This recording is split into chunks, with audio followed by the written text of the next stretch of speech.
Let's take a look at the next progression in the backstroke body positioning left side pop series. As we're traveling through the water here, we are going to just go over kind of the key items. This variation of the drill has no equipment on it whatsoever, so your athletes are ready for this. And just remember, if your athletes don't have some equipment, that's okay. Just kind of find it a little bit easier just to kind of go through a step-by-step process with our athletes, and doing different things with these variations really helps the athletes feel the water a little bit differently. And sometimes you don't know what's going to work with an athlete, so always worth exploring there. Here, what we're going to look at, we're going to start out with the kick. So what we look for is the feet being in a pointed position. So right here, our foot on the right side is nice and pointed, and then the left side also here nice and pointed. Next thing we're going to look for here is just what we want to see is a natural knee bending through the water. Now, at times, sometimes we can get away from saying, yes, we don't want to have too much of a knee bend, which forces the legs to be straightened out as our athletes are kicking. But a natural knee bend is something that we should absolutely be promoting. So what do we kind of mean, and let's define what an excessive knee bend is.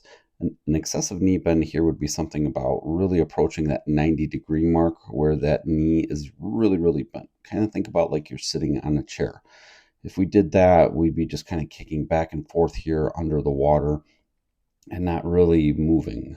So it's kind of like tires being stuck in mud. That's the analogy I was always given when I was a younger athlete.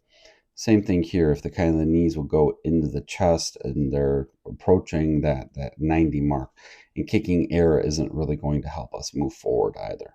So just kind of see here how like the foot's breaking near that surface. We want to see turbulence up at the surface, just like that right there. We call this white water, thunder kick, boiling water. It all means the same thing. An aspect of where an athlete can really kind of think about to have a strong flutter kick or to really help this is to kind of imagine a ball being up at the surface. And this is where that knee bend is important. They've got to be able to make contact with that ball and really see that thing fly. There has to be some force behind that right there. So the more on the up kick, because we're on our back, and the contact that's made with the surface is going to really help the body be able to move through. We would suggest kind of having a moderate to strong flutter kick, as that'll be the primary source of propulsion for the athlete. Here we're going to look for the arms to be at the side and then looking at the head positioning. Now, ideally, with developmental athletes, we're probably going to want to see that head be about halfway under, halfway over. As athletes progress through their journey in competitive swimming, with our more probably advanced age group athletes, we'd like to kind of see that chin tucked a little bit, meaning the water level is going to be up a little bit lower, or lower in the sense on the lower part of the head, but more of the upper head here will be exposed a little bit. That'll be all right. The eyes here, we kind of want to think about being just kind of somewhere between this kind of range right here. So if the chin is tucked a little bit, that'll be all right, and just something to make sure that we're keeping an eye on. What we don't want to see, and just kind of going back here to the legs, is that there's going to be a level of buoyancy for everybody.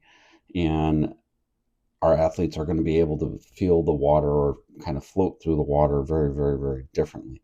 The more we just help them find what is a good body positioning for them is going to be really important. So here you'll see that this athlete's tucked a little bit more, and that'll be all right.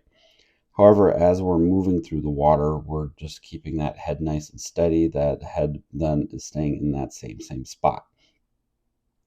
Shoulders and hips here, what we look for is just kind of, again, being just popped out of the water. We just kind of want to see those hips and shoulders just peeking out.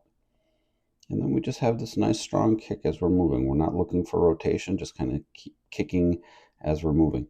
Some swaying here is going to be expected. We just want to see a strong core activation here, so that way we can really bring everything up here to the surface as we're moving. And now look, check out that kick. That's exactly what we want to see. So we go under the water here to take a look at the kick. So here we can kind of see those feet are really nice and pointed. Here a little bit, when we say excessive knee bend, this is kind of what we're talking about. So we just got very deep here under the body, a lot of knee flexion. So if we kind of see the leg returning up here, so right about here would be good. So this is kind of what we mean by a natural knee bend. It's approaching that 90 in some senses, but not too bad. And then we just work again to get those feet up to the surface area here as we then travel through the water. Great turbulence there. On our return view here, we're going to look for those same things. We want to see, and look, our athlete got the memo. We got to get those feet up, and that's a nice strong kick right there. Head positioning here is and continues to be in a really nice spot as we're moving through the water.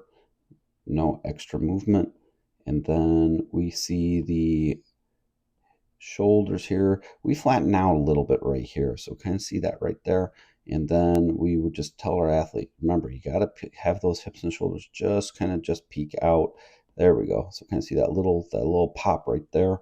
That's what we want to see as we're kind of moving through the water. So right there is really good. Switch over here to our last view underwater and just again kind of seeing another perspective here, that head positioning staying really nice and steady. And then you see again just a little bit of that sway of the shoulder, but you can kind of see the athlete's forcing or giving positioning for the shoulders to kind of stay out of the water just a little bit. We just kind of want to find that peaking. So here, just with a couple additional reps, we would expect that to improve. Overall here, if you found some great value out of this, be sure to drop a like and subscribe. Thanks.